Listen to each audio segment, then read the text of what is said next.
For joining us for KREM 2 News at noon, I'm Shannon Mowdy. And what a difference a day makes. We had a bit of snowfall yesterday, but today things are warming up a bit. It's still not warm out there as we check in with meteorologist Thomas Patrick, but the sun is out, Thomas. Yeah, Shannon, it's nice enough for a winter day, and like a true winter day, because we got about 2 to 3 inches of snow yesterday, and it was bitterly cold this morning. The sunshine feels so amazing hitting the back of my neck here, and it is actually helping things out. I'm noticing a lot of sidewalks and road conditions also improving, especially if they are in that direct sunlight. So let's take advantage of it on what is going to be one of our colder days that we have. Obviously, still plenty of snow on our set all together. So we'll go through the graphics here. It is 30 degrees right now, still warming up, though. It does feel above freezing in the direct sunlight, I'll say. And I do think we get up to about 35, 36 degrees today. Nothing but sunny skies. I don't know if we have statistics on this, but I cannot remember the last time it was this perfectly sunny outside for the inland Northwest. Now, clear skies tonight means it will get cold like it was this morning. So expecting those temperatures back into the 20s and teens. And this weekend, Saturday's looking like today, Sunday's looking like another snowier day. So we'll cover our next snow chance all coming up in a few minutes. Well, in Stevens County, the search is now on for a missing fisherman on Lake Roosevelt. 51-year-old Eric Jensen was last seen at Bradbury Boat Launch February 9th. His empty boat was found with no sign of Jensen. Officials said he could be wearing a camouflage jacket and pants like you see in the picture on the right. If you think you have any information, call the Stevens County Sheriff's Office at the number on your screen. We also have more details on our website, KREM.com. Nike's cutting more than 1,600 jobs, around 2% of its global workforce. The company says it's looking to cut costs as it warns of weaker profits this year, with consumers cutting back on non-essential items. According to a letter sent to employees, the first round of layoffs will start as early as today and go through next week. Nike, based in Beaverton, Oregon, is one of the Northwest's largest employers, with more than 15,000 workers in Portland and Southwest Washington. Mortgage rates are on the rise for a second week, triggering a drop in demand for home loans. According to the Mortgage Bankers Association, applications to buy a home fell 2% last week. Right now, the average interest rate on a 30-year fixed loan rose to 6.7% in the last week, up 0.1%. Some estimates put the borrowing rate for a 30-year fixed mortgage back above 7% by year's end.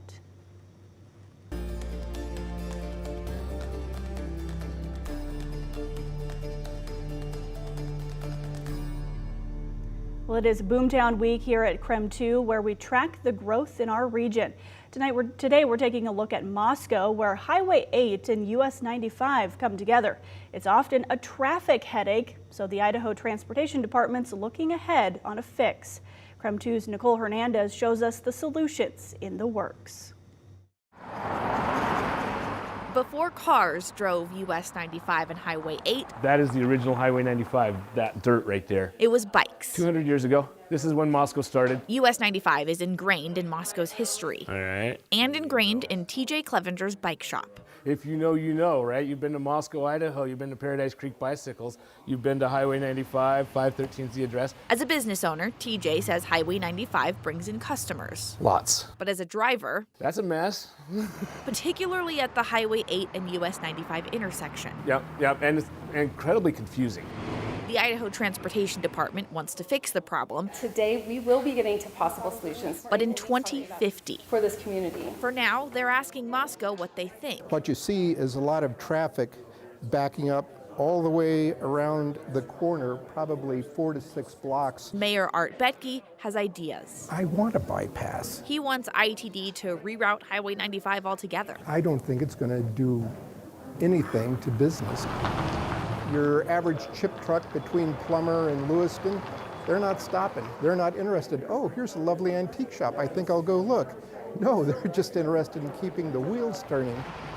Let's see if I can find you something better. TJ disagrees, though. People, when they're driving up, they stop here for lunch. They say that this is the heart of the arts. It's a really curious little town. Highway 95 helped shape that town, with 200 years of history as the main route through the Panhandle. The Highway 895 thing can be corrected. It doesn't need to be avoided. Routing the traffic around downtown would be a delight. Just fix the intersection, do it right. Whatever that change looks like, we won't see it for decades. In Moscow, Nicole Hernandez, KREM 2 News.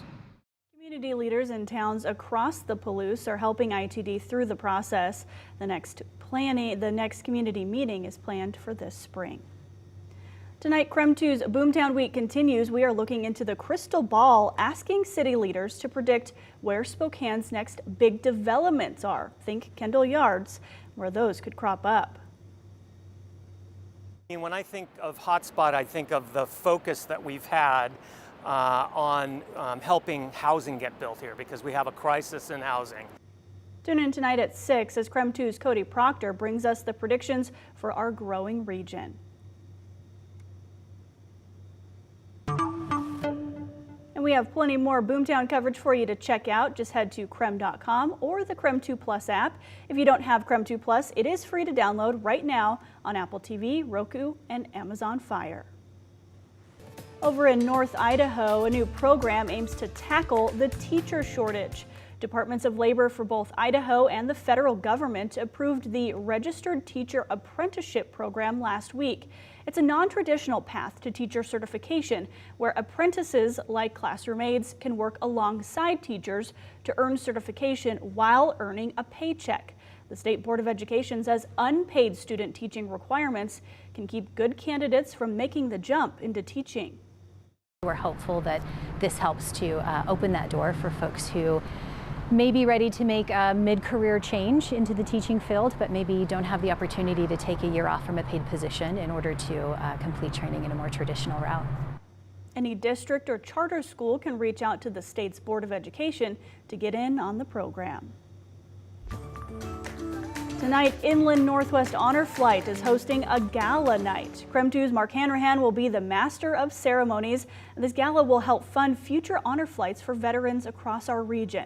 All donations made today will be matched up to $50,000. So join us tonight starting live at 4 as we commemorate our veterans at this year's gala.